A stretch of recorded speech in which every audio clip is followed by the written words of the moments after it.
అమరావతి చట్టబద్ధత బిల్లుకు లోక్సభ ఆమోదం తెలిపింది.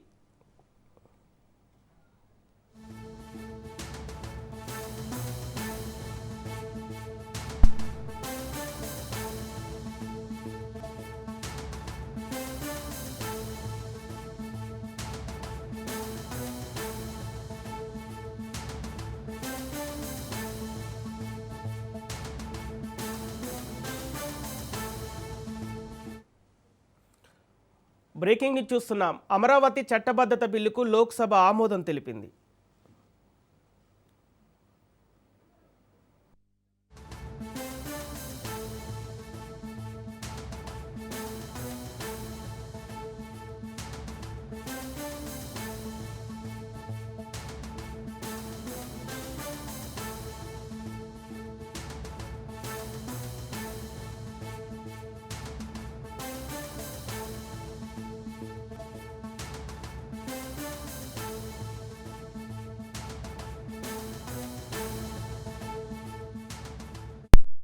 ప్రసంగించటం నాకు అదృష్టంగాను గౌరవంగాను భావిస్తున్నాను. ముందుగా తరతరాలుగా సాగు చేస్తున్న భూమిని రాజధాని నిర్మాణం కోసం త్యాగం చేసిన రైతన్నలకు, వందలాది రోజుల దీక్షతో శాంతియుత ఉద్యమం చేసిన మహిళామ తల్లులకు హృదయపూర్వక కృతజ్ఞతలు తెలియజేస్తా ఉన్నాను.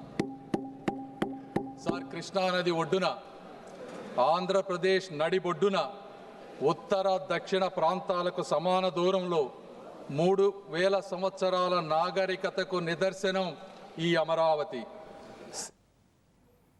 అమరావతి చట్టబద్ధత బిల్లుకు లోక్సభ ఆమోదం తెలిపింది. ఇక ఇదే అంశానికి సంబంధించి పూర్తి డీటెయిల్స్ మా ప్రతినిధి సంతోష్ అందిస్తారు.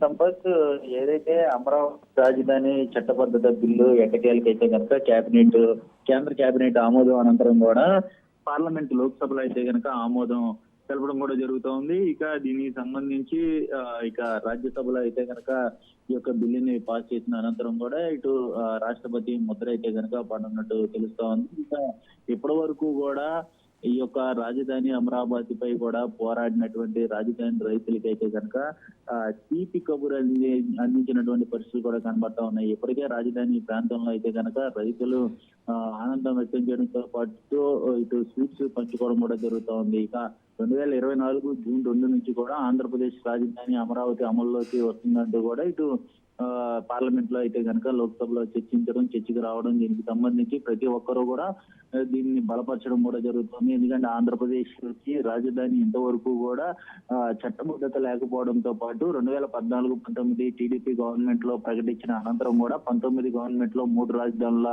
పేరుతోటి తెరపైకి తీసుకురావడం, గందరగోళం ఏర్పడినటువంటి నేపథ్యంలోనే ఇక కూటమి ప్రభుత్వం అధికారంలోకి వచ్చిన అనంతరం కూడా జరిగినటువంటి పరిణామం చూసుకున్నట్లయితే కనుక రాజధాని అమరావతి చట్టబద్ధత అయితే కూటమి ప్రభుత్వం 2024లో వచ్చింది కాబట్టి దీనికి సంబంధించి రాజధాని అనేది కూడా 2024 జూన్ 2 నుంచి కూడా ఆంధ్రప్రదేశ్ రాజధాని అమరావతి అమల్లోకి వస్తున్నట్టు కూడా తెలుపడం జరుగుతోంది. దీనికి సంబంధించి ఇప్పటికే మంత్రులందరూ కూడా ధన్యవాదాలు, ఏదైతే కేంద్రంలో మోదీకి సైతం అదేవిధంగా పలువురు కేంద్ర మంత్రులకి అయితే కనుక ధన్యవాదాలు తెలపడంతో పాటు బీజేపీ ఈ రాష్ట్రంలో ఇక్కడ ఉండేటువంటి కీలకమైనటువంటి వ్యక్తులు అంటే వెంకయ్య నాయుడు లాంటి వ్యక్తులు కావచ్చు, లీగల్ పరమైనటువంటి అంశాలను పరిశీలించినటువంటి ఎన్వి రమణ కావచ్చు, వీరందరికీ కూడా ఇప్పటికే హర్షం వ్యక్తం చేయడంతో పాటు అదే విధంగా ఆనందం వ్యక్తం చేస్తున్నటువంటి పరిస్థితులు కూడా కనబడుతున్నట్టు తెలుస్తోంది. ఎందుకంటే రాజధాని అమరావతికి రైతులకి ఏదైతే వారి పోరాటం చేస్తున్నటువంటి నేపథ్యంలోనే కూటమిలో ఉన్నటువంటి పార్టీలందరూ కూడా సపోర్ట్ ఇవ్వడం, ఇలాంటి పరిణామాలు అయితే కనుక చోటు చేసుకున్నట్టు కూడా తెలుస్తోంది. ఏదేమైనప్పటికీ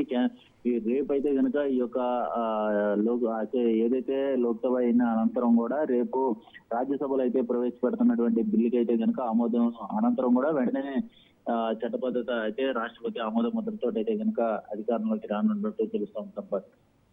థ్యాంక్ యూ సంతోష్.